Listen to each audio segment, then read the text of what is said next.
তাহলে এটা হচ্ছে হলো আয়তক্ষেত্র। আয়তক্ষেত্র আমি নাম দিচ্ছি এ বি সি ডি। এটা হচ্ছে হলো আয়তক্ষেত্র।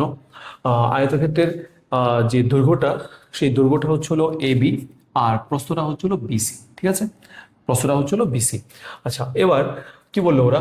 If the length of the rectangle, মানে এটার কথা বললো। If the length of the rectangle, এটার কথা বললো, আমি এটাকে এল ধরে নিচ্ছি। ঠিক আছে, if the length of the rectangle is 5 units more than twice its width, তাহলে আমি তার উইথ বা প্রস্থ যেটা, এটাকে ধরে নিচ্ছি বি। ঠিক আছে, তাহলে আমি আয়তক্ষেত্রের প্রস্থটাকে কি নিলাম? বি নিলাম। তাহলে দৈর্ঘ্যটা কি বললো ভালো করে দেখুন।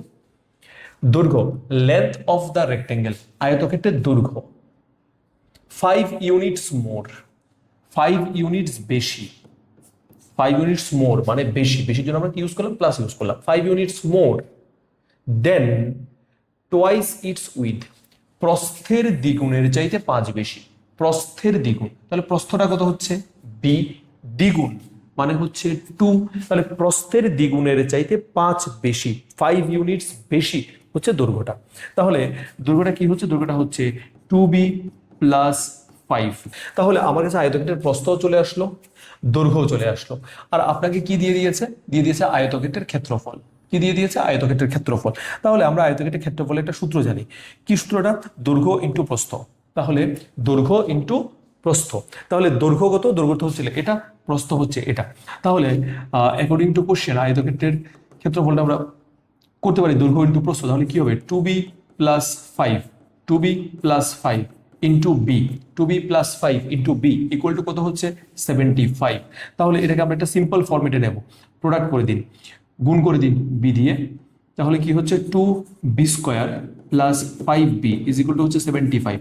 সাইড চেঞ্জ করে নিন, তাহলে 2b square plus 5b minus 75 equal to 0। এটাকে এবার আমরা ফ্যাক্টরাইজেশন করব, আর ফ্যাক্টরাইজেশন করে আমাদের 5 আনতে হবে। ঠিক আছে, ফ্যাক্টরাইজেশন আপনারা সকলেই জানেন আশা করি। তাহলে এটা প্লাস প্লাস মাইনাস, এটাকে মাইনাস দিয়ে ম্যাচ করতে হবে। তাহলে 150 2 দিয়ে ডিভাইড করলাম, তাহলে 75 বেরোলো। 5 দিয়ে ডিভাইড করলাম 15, 5 দিয়ে ডিভাইড করলাম 3, তাহলে 15 মাইনাস 10 করে দিচ্ছি, তাহলে 2b স্কোয়ার প্লাস, ভালো করে দেখুন, 15 মাইনাস 10 করলে আমার কত হচ্ছে? 5 হচ্ছে। তাহলে অর 2b স্কোয়ার প্লাস, তাহলে কত হচ্ছে? 15b minus 10b minus 75 equal to কত হচ্ছে? 0। Or 2b square plus 15b, এখান থেকে আমি কি কমন নিতে পারি? আমি এখান থেকে b কমন নিতে পারি। যদি আমি বিটা কমন নিয়ে নিই তাহলে কি থাকছে? 2b প্লাস 15 থাকছে মাইনাস, পরের টার্ম থেকে আমি কি কমন নিতে পারবো? আমি 5 কমন নিতে পারবো। তাহলে যদি আমি 5টা কমন নিই তাহলে থাকছে 2b প্লাস 15 ইকুয়াল টু 0। তাহলে এখান থেকে একটা ফ্যাক্টর কি হবে? এখান থেকে একটা ফ্যাক্টর হচ্ছে আমার, এখান থেকে আমার একটা ফ্যাক্টর হচ্ছে, আমি সাইডে করছি, আপনারা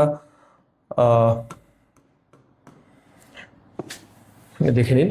আচ্ছা, একটা ফ্যাক্টর হচ্ছে 2b plus 15, 2b plus 2b plus 15। একটা ফ্যাক্টর কি হচ্ছে? একটা ফ্যাক্টর হচ্ছে 2b প্লাস 15, 2b প্লাস 15। আরেকটা ফ্যাক্টর কি হচ্ছে? b মাইনাস 5 ইকুয়াল টু কি হচ্ছে? 0। তাহলে ভালো করে দেখুন, এই ফ্যাক্টরটা থেকে যদি আমরা ক্যালকুলেশন করি না, তাহলে b এর ভ্যালুটা মাইনাস আসবে। তার মানে প্রস্থটা মাইনাস শো করছে, তাহলে প্রস্থ মাইনাস হয় না। তাহলে আমরা সেকেন্ড ফ্যাক্টরটাকে দেখি। তাহলে সেকেন্ড ফ্যাক্টরে b মাইনাস 5 ইকুয়াল টু কত হচ্ছে? 0। দেয়ারফর b ইকুয়াল টু কত হচ্ছে? 5, b ইকুয়াল টু 5। তাহলে এটা পসিবল। তার মানে আমার অপশন নাম্বার বিটা আমার কারেক্ট অপশন হচ্ছে। এটা কেন পসিবল না? এটা এজন্য পসিবল না, দেখুন আপনি 2b প্লাস 15 ইকুয়াল টু 0, তাহলে 2b ইকুয়াল টু কত হচ্ছে? মাইনাস 15। 2b ইকুয়াল টু কত হচ্ছে? মাইনাস 15। আপনার কি চাই? আপনার চাই হচ্ছিল b, তাহলে b ইকুয়াল টু কত হচ্ছে? মাইনাস 15/2। তাহলে ক্যালকুলেশন করে যে ভ্যালুটা আসবে সেটা মাইনাসে আসবে। আয়তক্ষেত্রের প্রস্থ তো মাইনাসে হচ্ছে না, সেজন্য আমরা কোন রিডিংটা নেব? আমরা b ইকুয়াল টু 5 রিডিংটা নেব। তাহলে এখানে আমার আয়তক্ষেত্রের প্রস্থের দৈর্ঘ্যটা কত বেরোচ্ছে? প্রস্থের দৈর্ঘ্য বেরোচ্ছে 5 সেন্টিমিটার। কি হচ্ছে? 5 সেন্টিমিটার। সেন্টিমিটার তো নেই, ইউনিট। আর যদি সেন্টিমিটার হতো আমি সেন্টিমিটার লিখতাম, মিটার হলে মিটার লিখতাম। এখানে কোনো কিছু মেনশন করা যেহেতু নেই, তাহলে ইউনিট। তাহলে প্রস্থের দৈর্ঘ্য হচ্ছে 5 ইউনিট, হচ্ছে আমার কারেক্ট আনসার। তাহলে অপশন নাম্বার বি হচ্ছে আমার কারেক্ট অপশন।